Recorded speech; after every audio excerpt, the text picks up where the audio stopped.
श्री गुरुदेव दत्त, श्री स्वामी समर्थ महाराज की जय। नमस्कार प्रिय भक्तांनो, आजपर्यंत ज्या लोकांच्या कानावर हा मंत्र पडला आहे त्या प्रत्येक व्यक्तीला त्याच्या आयुष्यात चमत्कारिक अनुभव पाहायला मिळाले आहेत। श्री दत्तगुरूंचा हा मंत्र अतिशय चमत्कारी आणि शक्तिशाली मंत्र मानला जातो। या मंत्रातील प्रत्येक शब्द घरातील वातावरण प्रसन्न करून ठेवतो। जर तुम्ही दररोज सकाळी आपल्या घरामध्ये हा मंत्र लावून ठेवला तर तुमच्या घरातील वातावरण खूप प्रसन्न होईल। प्रिय भक्तांनो, तुमच्यासोबत कधी असे अनुभव आले आहेत का की घरात आल्यानंतर तुम्हाला घरामध्ये अस्वस्थ वाटते, सतत निगेटिव्ह विचार मनामध्ये येत राहतात, घरातील सुखसमृद्धीचा नाश होत आहे, घरातील तिजोरी सतत रिकामी राहत आहे, पैशांच्या कमतरतेमुळे कर्ज घ्यावे लागत आहे, विनाकारण कर्जाचे डोंगर वाढत चालले आहेत, घरातील भांडणे वादविवाद वाढत आहेत, या सर्व अडचणी तुम्हालाही जाणवू लागल्या आहेत का? जर होय तर आजच तुम्ही हा मंत्र ऐकायला सुरुवात करा। जेव्हा वेळ मिळेल तेव्हा तुम्ही हा मंत्र तुमच्या मोबाईलवरती लावून ठेवा। हा मंत्र संपूर्ण ऐकला तर चांगलंच आहे, पण कमीत कमी 20 मिनिटे तरी तुम्हाला हा मंत्र ऐकायचा आहे। श्री दत्तगुरूंचा हा मंत्र अत्यंत प्रभावी मानला गेला आहे आणि म्हणूनच आज आम्ही तुमच्यासोबत हा मंत्र शेअर करत आहोत। या मंत्रातून निघणारे प्रत्येक शब्द तुमच्या मनात सकारात्मक ऊर्जा निर्माण करतील, तुमचे सर्व प्रॉब्लेम कमी करतील। या मंत्राचा आवाज ऐकून हजारो लोक खूप श्रीमंत झालेले आहेत। प्रिय भक्तांनो, तुम्ही कधी असा विचार केला आहात का की खूप लोकांना कमी कष्ट करून सुद्धा त्याचं जास्त फळ मिळत असतं? या उलट काही लोक दिवसरात्र कष्ट करून सुद्धा चिंतेत आणि दुःखी असतात। सतत त्यांच्या घरामध्ये पैशाचे प्रॉब्लेम येत राहतात। प्रिय भक्तांनो, तुम्हाला माहिती नसेल, मंत्र जपामध्ये इतकी ताकद असते की तुम्ही यासाठी दिलेला वेळ कधीही वाया जात नाही, या उलट फायदाच होतो। आज नाही तर उद्या तुम्हाला या मंत्र जपाचा चमत्कार पाहायला मिळतोच। प्रिय भक्तांनो, आम्ही हे सर्व आमच्या अनुभवातून सांगत आहोत, कारण आमचा यावर पूर्ण विश्वास आहे। जिथे विश्वास आहे, श्रद्धा आहे, तिथेच चमत्कारिक गोष्टी घडत असतात। तुम्हीही मनापासून श्रद्धेने आजच हा मंत्र ऐकायला सुरुवात करा। तुम्ही जर अविश्वासाने दुर्लक्ष करून हा मंत्र सोडून दिला तर तुम्हाला याचा फायदा मिळणार नाही। म्हणून अत्यंत विश्वासाने भक्तिपूर्वक हा मंत्र आजच ऐकायला सुरुवात करा। 100% शक्तिशाली हा मंत्र तुमच्या आयुष्यात चमत्कार घडवून आणणार आहे। प्रिय भक्तांनो, तुम्हाला भविष्यातही असे चमत्कारिक मंत्र जप ऐकायचे असतील तर आत्ताच आपल्या चॅनेलला सबस्क्राईब करा आणि तुमचा श्री दत्तगुरू महाराजांवर विश्वास असेल तर व्हिडिओला लाईक नक्की करा आणि 3 श्री दत्तगुरू महाराज भक्तांपर्यंत हा व्हिडिओ शेअर करा। चला तर जास्त वेळ न लावता आजच्या मंत्र जपाला सुरुवात करूया।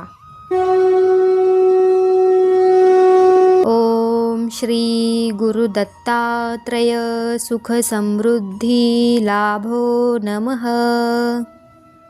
ओम श्री गुरु दत्तात्रय सुख समृद्धी लाभो नमः।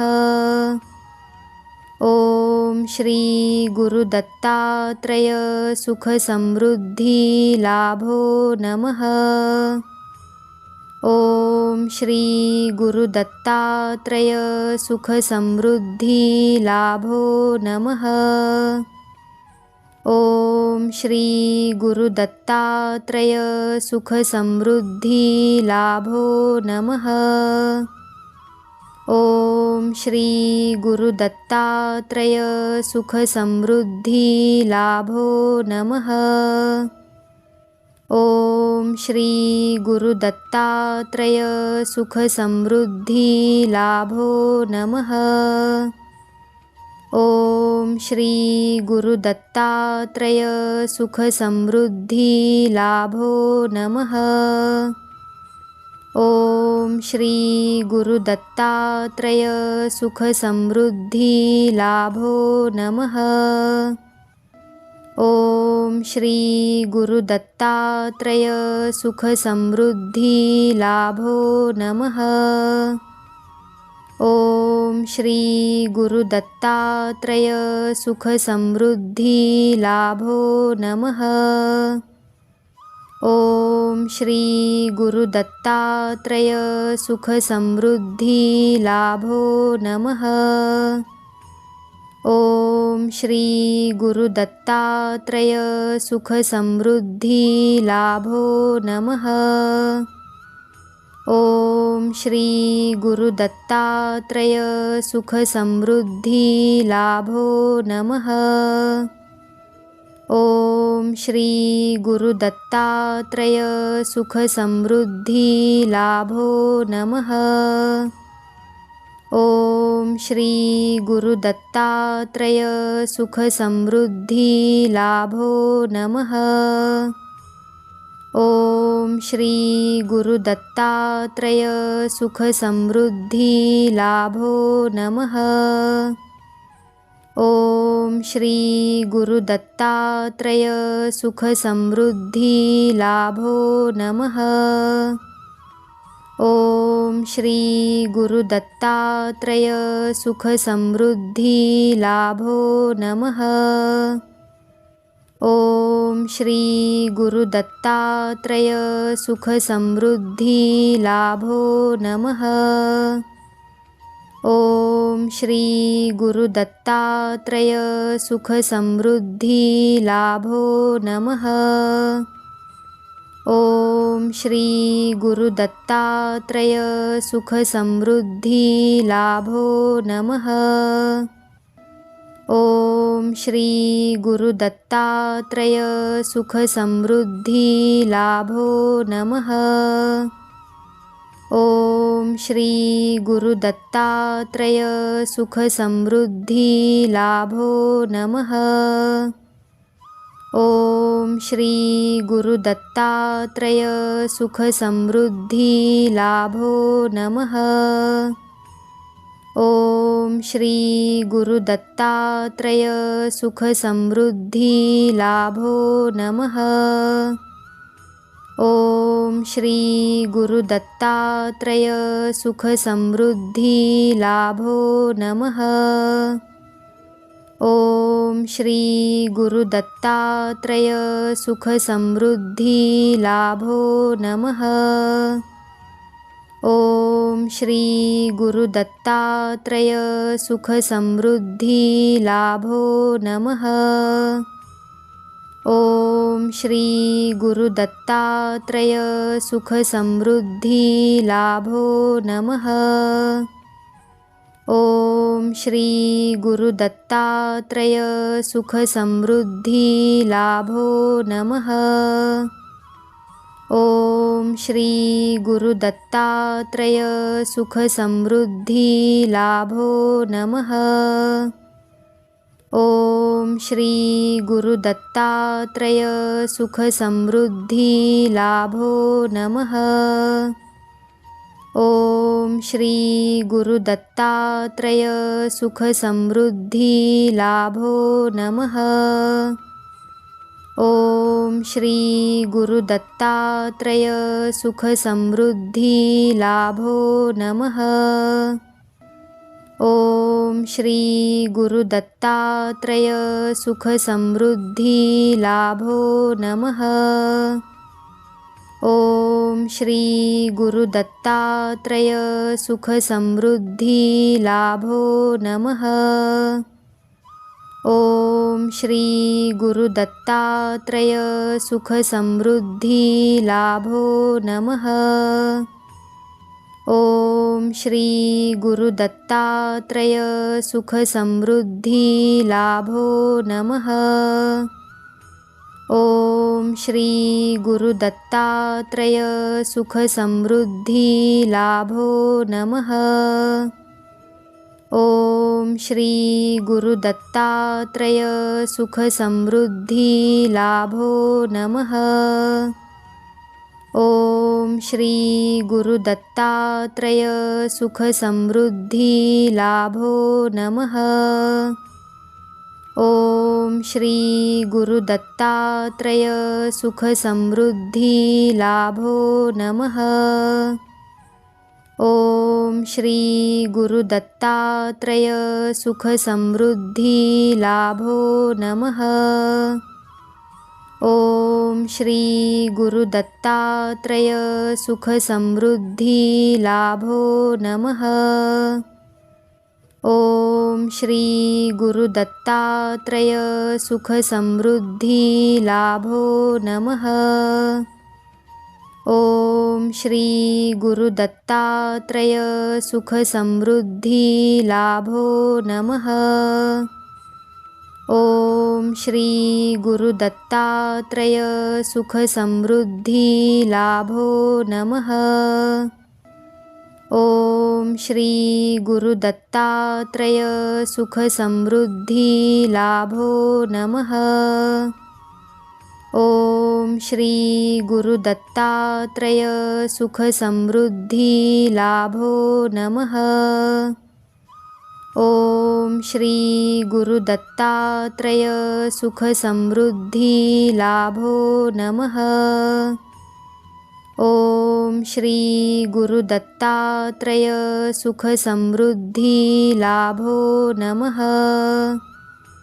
ओम श्री गुरु दत्तात्रेय सुख समृद्धी लाभो नमः। ओम श्री गुरु दत्तात्रेय सुख समृद्धी लाभो नमः। ओम श्री गुरु दत्तात्रेय सुख समृद्धी लाभो नमः। ओम श्री गुरु दत्तात्रेय सुख समृद्धी लाभो नमः। ओम श्री गुरु दत्तात्रेय सुख समृद्धी लाभो नमः। ओम श्री गुरु दत्तात्रेय सुख समृद्धी लाभो नमः। ओम श्री गुरु दत्तात्रेय सुख समृद्धी लाभो नमः। ओम श्री गुरु दत्तात्रेय सुख समृद्धी लाभो नमः। ओम श्री गुरु दत्तात्रेय सुख समृद्धी लाभो नमः। ओम श्री गुरु दत्तात्रेय सुख समृद्धी लाभो नमः। ओम श्री गुरु दत्तात्रेय सुख समृद्धी लाभो नमः। ओम श्री गुरु दत्तात्रेय सुख समृद्धी लाभो नमः। ओम श्री गुरु दत्तात्रेय सुख समृद्धी लाभो नमः। ओम श्री गुरु दत्तात्रेय सुख समृद्धी लाभो नमः। ओम श्री गुरु दत्तात्रेय सुख समृद्धी लाभो नमः। ओम श्री गुरु दत्तात्रेय सुख समृद्धी लाभो नमः। ओम श्री गुरु दत्तात्रेय सुख समृद्धी लाभो नमः। ओम श्री गुरु दत्तात्रेय सुख समृद्धी लाभो नमः। ओम श्री गुरु दत्तात्रेय सुख समृद्धी लाभो नमः। ओम श्री गुरु दत्तात्रेय सुख समृद्धी लाभो नमः। ओम श्री गुरु दत्तात्रेय सुख समृद्धी लाभो नमः। ओम श्री गुरु दत्तात्रेय सुख समृद्धी लाभो नमः। ओम श्री गुरु दत्तात्रेय सुख समृद्धी लाभो नमः। ओम श्री गुरु दत्तात्रेय सुख समृद्धी लाभो नमः। ओम श्री गुरु दत्तात्रेय सुख समृद्धी लाभो नमः।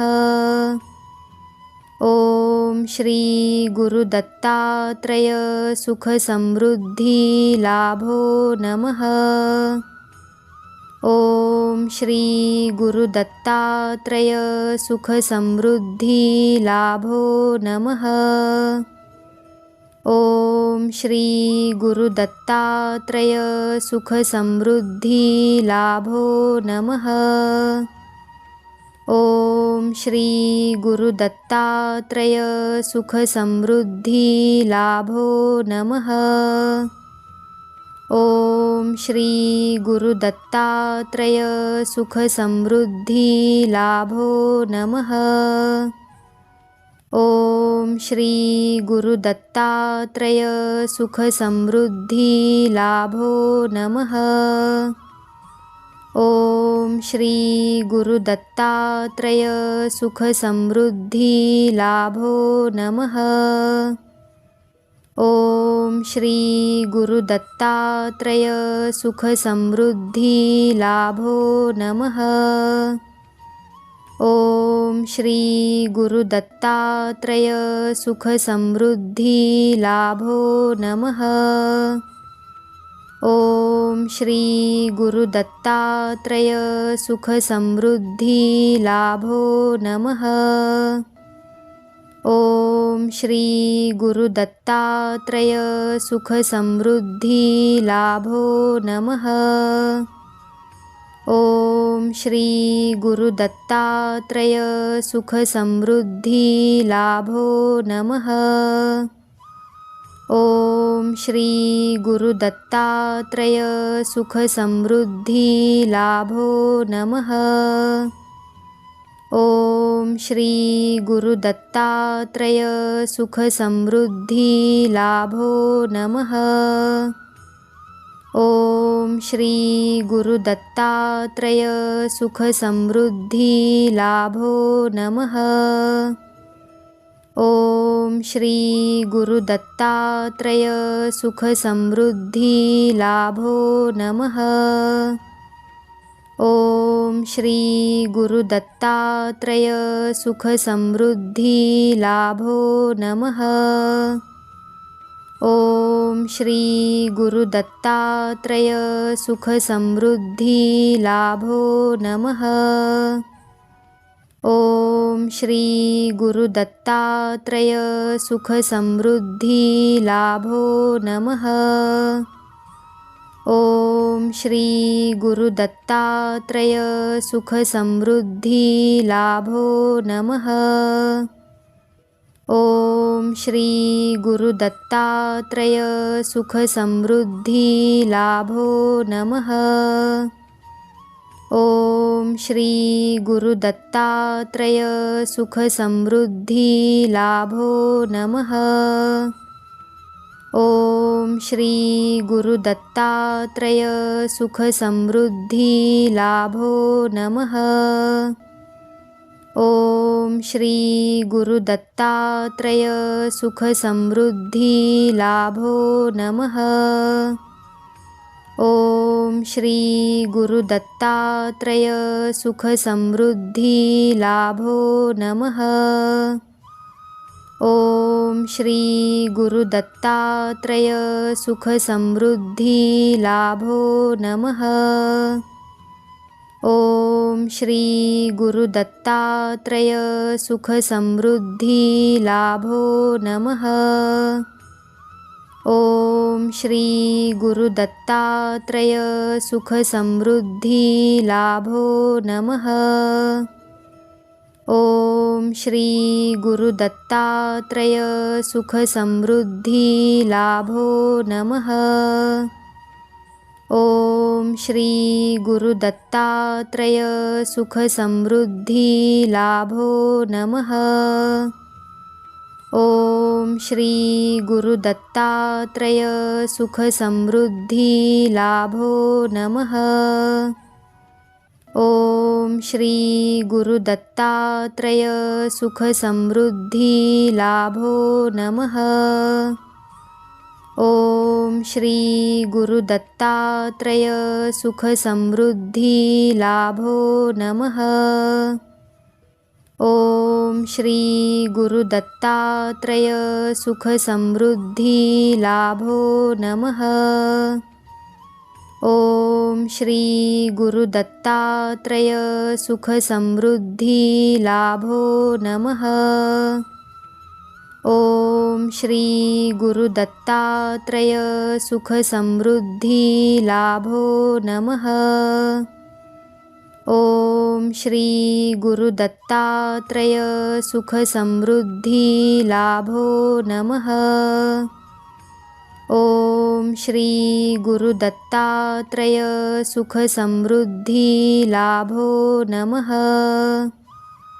ओम श्री गुरु दत्तात्रेय सुख समृद्धी लाभो नमः। ओम श्री गुरु दत्तात्रेय सुख समृद्धी लाभो नमः। ओम श्री गुरु दत्तात्रेय सुख समृद्धी लाभो नमः। ओम श्री गुरु दत्तात्रेय सुख समृद्धी लाभो नमः। ओम श्री गुरु दत्तात्रेय सुख समृद्धी लाभो नमः। ओम श्री गुरु दत्तात्रेय सुख समृद्धी लाभो नमः। ओम श्री गुरु दत्तात्रेय सुख समृद्धी लाभो नमः। ओम श्री गुरु दत्तात्रेय सुख समृद्धी लाभो नमः। ओम श्री गुरु दत्तात्रेय सुख समृद्धी लाभो नमः। ओम श्री गुरु दत्तात्रेय सुख समृद्धी लाभो नमः। ओम श्री गुरु दत्तात्रेय सुख समृद्धी लाभो नमः। ओम श्री गुरु दत्तात्रेय सुख समृद्धी लाभो नमः। ओम श्री गुरु दत्तात्रेय सुख समृद्धी लाभो नमः। ओम श्री गुरु दत्तात्रेय सुख समृद्धी लाभो नमः।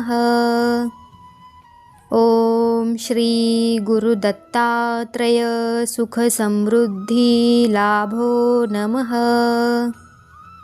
ओम श्री गुरु दत्तात्रेय सुख समृद्धी लाभो नमः।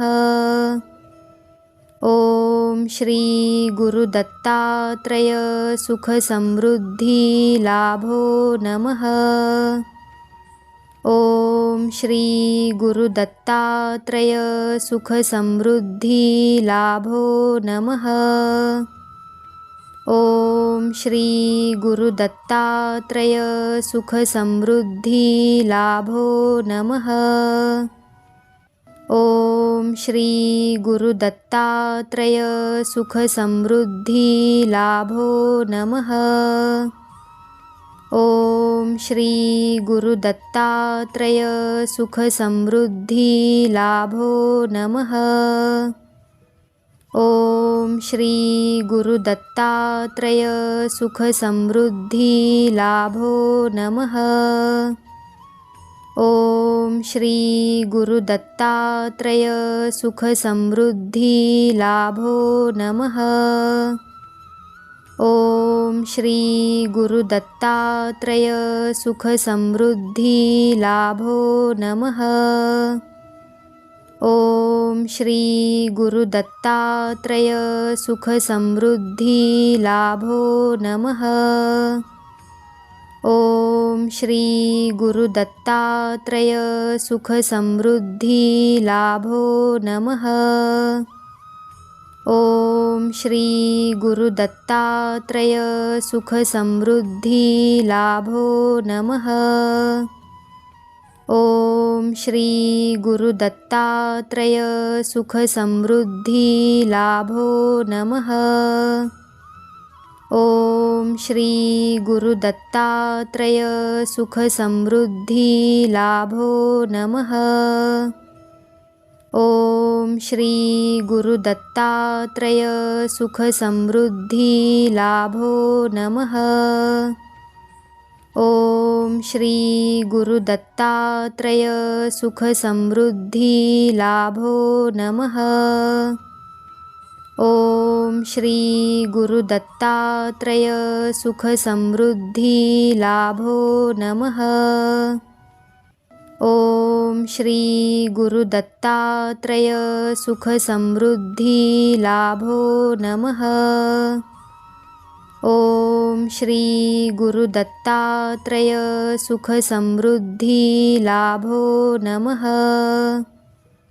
ओम श्री गुरु दत्तात्रेय सुख समृद्धी लाभो नमः। ओम श्री गुरु दत्तात्रेय सुख समृद्धी लाभो नमः।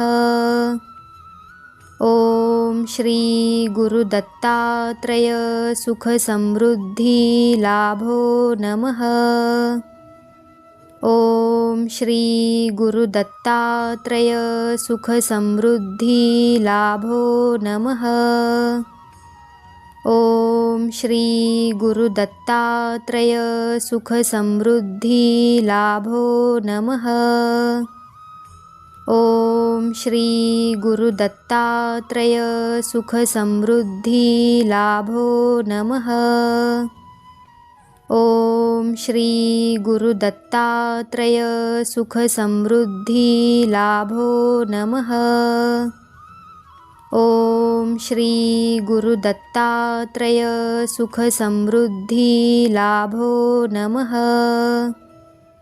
ओम श्री गुरु दत्तात्रेय सुख समृद्धी लाभो नमः। ओम श्री गुरु दत्तात्रेय सुख समृद्धी लाभो नमः। ओम श्री गुरु दत्तात्रेय सुख समृद्धी लाभो नमः। ओम श्री गुरु दत्तात्रेय सुख समृद्धी लाभो नमः। ओम श्री गुरु दत्तात्रेय सुख समृद्धी लाभो नमः। ओम श्री गुरु दत्तात्रेय सुख समृद्धी लाभो नमः। ओम श्री गुरु दत्तात्रेय सुख समृद्धी लाभो नमः। ओम श्री गुरु दत्तात्रेय सुख समृद्धी लाभो नमः। ओम श्री गुरु दत्तात्रेय सुख समृद्धी लाभो नमः। ओम श्री गुरु दत्तात्रेय सुख समृद्धी लाभो नमः। ओम श्री गुरु दत्तात्रेय सुख समृद्धी लाभो नमः। ओम श्री गुरु दत्तात्रेय सुख समृद्धी लाभो नमः। ओम श्री गुरु दत्तात्रेय सुख समृद्धी लाभो नमः।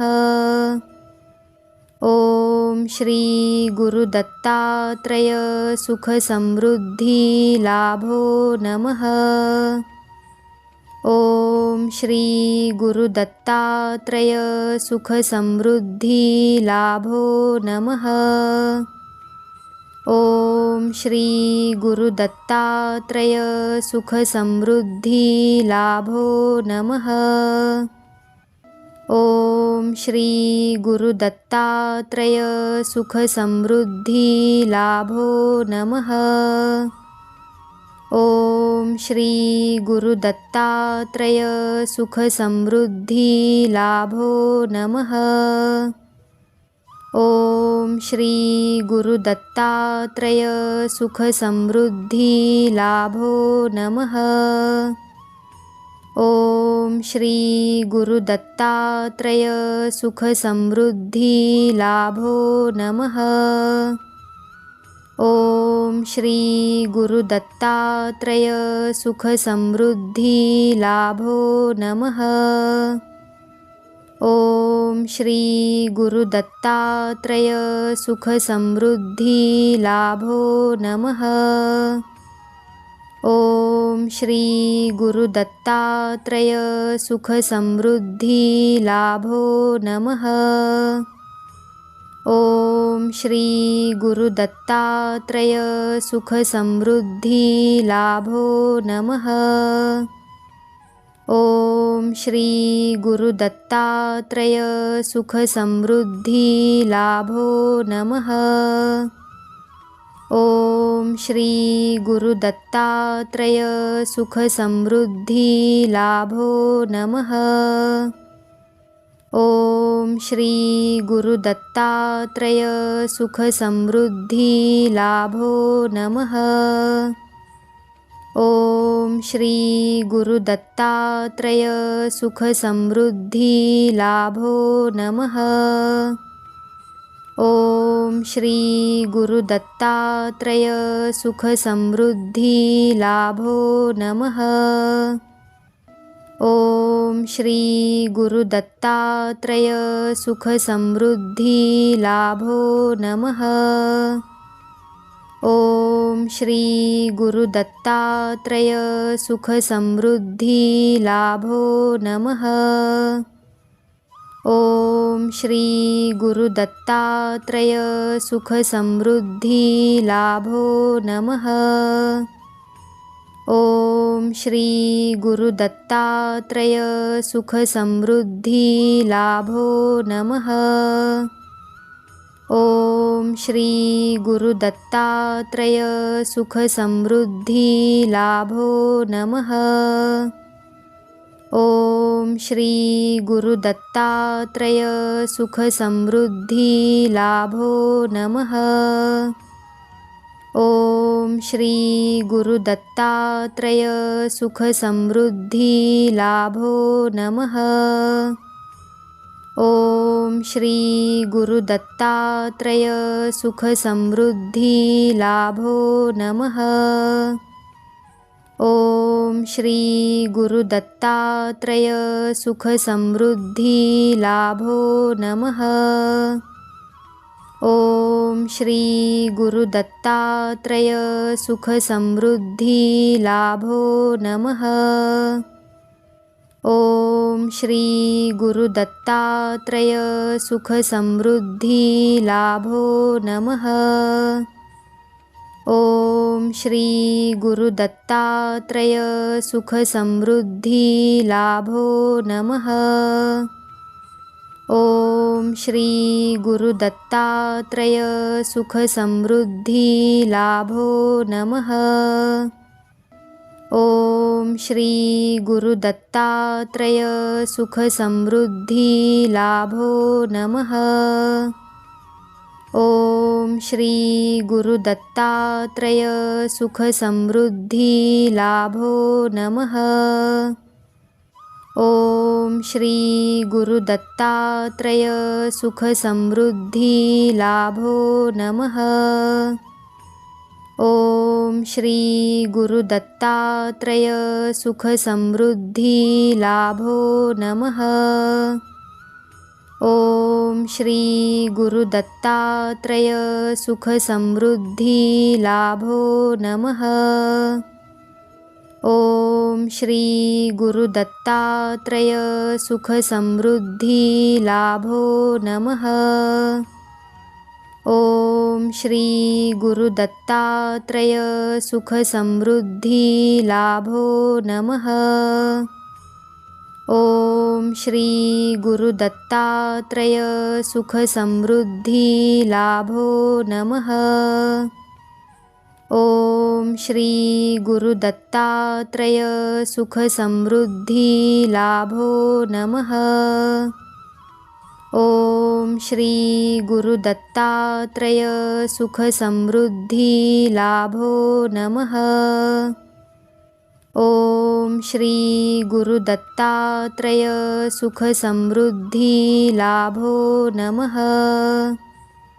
ओम श्री गुरु दत्तात्रेय सुख समृद्धी लाभो नमः। ओम श्री गुरु दत्तात्रेय सुख समृद्धी लाभो नमः। ओम श्री गुरु दत्तात्रेय सुख समृद्धी लाभो नमः। ओम श्री गुरु दत्तात्रेय सुख समृद्धी लाभो नमः। ओम श्री गुरु दत्तात्रेय सुख समृद्धी लाभो नमः। ओम श्री गुरु दत्तात्रेय सुख समृद्धी लाभो नमः। ओम श्री गुरु दत्तात्रेय सुख समृद्धी लाभो नमः। ओम श्री गुरु दत्तात्रेय सुख समृद्धी लाभो नमः। ओम श्री गुरु दत्तात्रेय सुख समृद्धी लाभो नमः। ओम श्री गुरु दत्तात्रेय सुख समृद्धी लाभो नमः। ओम श्री गुरु दत्तात्रेय सुख समृद्धी लाभो नमः। ओम श्री गुरु दत्तात्रेय सुख समृद्धी लाभो नमः। ओम श्री गुरु दत्तात्रेय सुख समृद्धी लाभो नमः। ओम श्री गुरु दत्तात्रेय सुख समृद्धी लाभो नमः। ओम श्री गुरु दत्तात्रेय सुख समृद्धी लाभो नमः। ओम श्री गुरु दत्तात्रेय सुख समृद्धी लाभो नमः। ओम श्री गुरु दत्तात्रेय सुख समृद्धी लाभो नमः। ओम श्री गुरु दत्तात्रेय सुख समृद्धी लाभो नमः। ओम श्री गुरु दत्तात्रेय सुख समृद्धी लाभो नमः। ओम श्री गुरु दत्तात्रेय सुख समृद्धी लाभो नमः। ओम श्री गुरु दत्तात्रेय सुख समृद्धी लाभो नमः। ओम श्री गुरु दत्तात्रेय सुख समृद्धी लाभो नमः। ओम श्री गुरु दत्तात्रेय सुख समृद्धी लाभो नमः। ओम श्री गुरु दत्तात्रेय सुख समृद्धी लाभो नमः।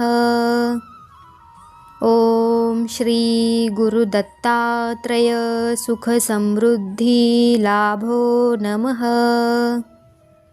ओम श्री गुरु दत्तात्रेय सुख समृद्धी लाभो नमः। ओम श्री गुरु दत्तात्रेय सुख समृद्धी लाभो नमः। ओम श्री गुरु दत्तात्रेय सुख समृद्धी लाभो नमः। ओम श्री गुरु दत्तात्रेय सुख समृद्धी लाभो नमः। ओम श्री गुरु दत्तात्रेय सुख समृद्धी लाभो नमः। ओम श्री गुरुदत्तात्रय सुख समृद्धी लाभो नमः। ओम श्री गुरुदत्तात्रय सुख समृद्धी लाभो नमः। ओम श्री गुरुदत्तात्रय सुख समृद्धी लाभो नमः। ओम श्री गुरुदत्तात्रय सुख समृद्धी लाभो नमः। ओम श्री गुरुदत्तात्रय सुख समृद्धी लाभो नमः। ओम श्री गुरुदत्तात्रय सुख समृद्धी लाभो नमः। ओम श्री गुरुदत्तात्रय सुख समृद्धी लाभो नमः। ओम श्री गुरुदत्तात्रय सुख समृद्धी लाभो नमः।